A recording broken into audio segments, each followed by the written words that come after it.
Capítulo 15. Irmãos, quero lembrar-lhes o evangelho que lhes preguei, o qual vocês receberam e no qual estão firmes. Por meio deste evangelho vocês são salvos, desde que se apeguem firmemente à palavra que lhes preguei. Caso contrário, vocês têm crido em vão.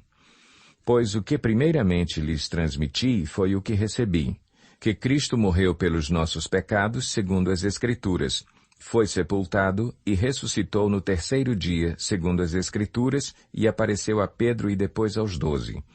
Depois disso, apareceu a mais de 500 irmãos de uma só vez, a maioria dos quais ainda vive, embora alguns já tenham adormecido.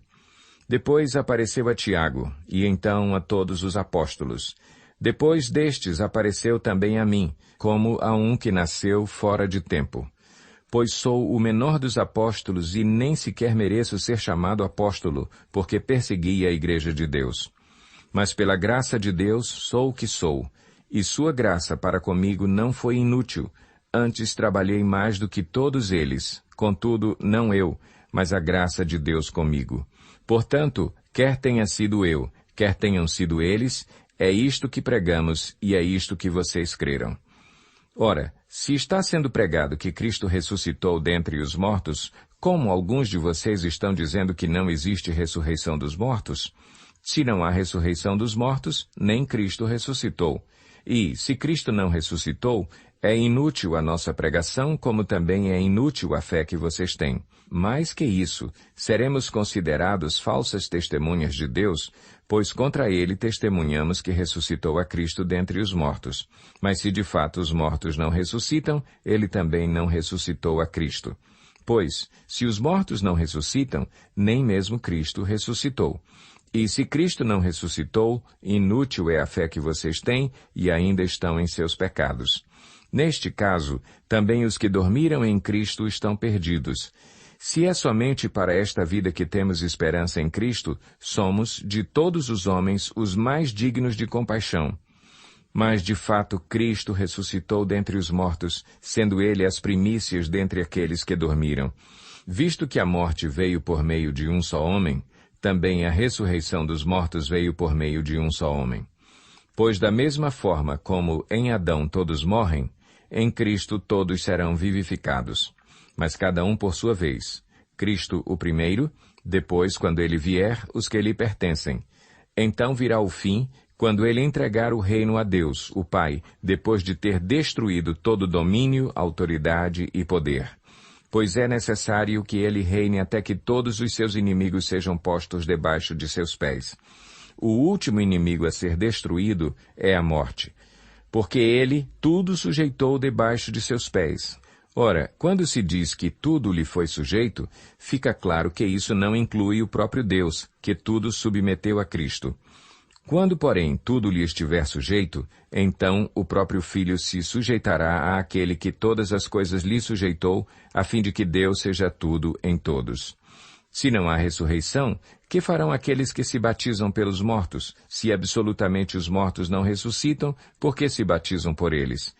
Também nós, por que estamos nos expondo a perigos o tempo todo? Todos os dias enfrento a morte, irmãos. Isso digo pelo orgulho que tenho de vocês em Cristo Jesus, nosso Senhor. Se foi por meras razões humanas que lutei com feras em Éfeso, que ganhei com isso? Se os mortos não ressuscitam, comamos e bebamos, porque amanhã morreremos.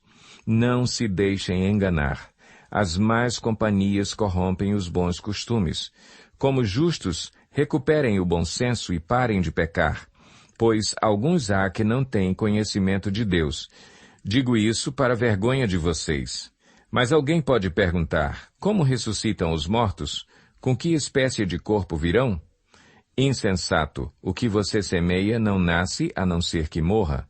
Quando você semeia, não semeia o corpo que virá a ser, mas apenas uma simples semente, como de trigo ou de alguma outra coisa. Mas Deus lhe dá um corpo, como determinou, e a cada espécie de semente dá seu corpo apropriado. Nem toda carne é a mesma. Os homens têm uma espécie de carne, os animais têm outra, as aves outra e os peixes outra.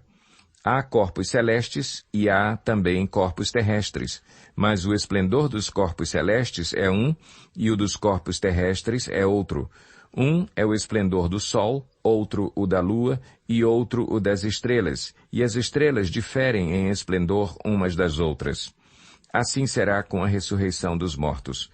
O corpo que é semeado é perecível e ressuscita imperecível. É semeado em desonra e ressuscita em glória. É semeado em fraqueza e ressuscita em poder. É semeado um corpo natural e ressuscita um corpo espiritual. Se há corpo natural, há também corpo espiritual. Assim está escrito: o primeiro homem, Adão, tornou-se um ser vivente. O último Adão, espírito vivificante. Não foi o espiritual que veio antes, mas o natural. Depois dele, o espiritual. O primeiro homem era do pó da terra, o segundo homem dos céus. Os que são da terra são semelhantes ao homem terreno, os que são dos céus ao homem celestial. Assim como tivemos a imagem do homem terreno, teremos também a imagem do homem celestial. Irmãos, eu lhes declaro que carne e sangue não podem herdar o reino de Deus, nem o que é perecível pode herdar o imperecível. Eis que eu lhes digo um mistério. Nem todos dormiremos, mas todos seremos transformados num momento, num abrir e fechar de olhos, ao som da última trombeta. Pois a trombeta soará, os mortos ressuscitarão incorruptíveis e nós seremos transformados. Pois é necessário que aquilo que é corruptível se revista de incorruptibilidade, e aquilo que é mortal se revista de imortalidade. Quando, porém, o que é corruptível se revestir de incorruptibilidade e o que é mortal de imortalidade, então se cumprirá a palavra que está escrita: a morte foi destruída pela vitória. Onde está, ó morte, a sua vitória? Onde está, ó morte, o seu aguilhão? O aguilhão da morte é o pecado, e a força do pecado é a lei. Mas graças a Deus que nos dá a vitória por meio de nosso Senhor Jesus Cristo. Portanto, meus amados irmãos, mantenham-se firmes e que nada os abale. Sejam sempre dedicados à obra do Senhor, pois vocês sabem que, no Senhor, o trabalho de vocês não será inútil.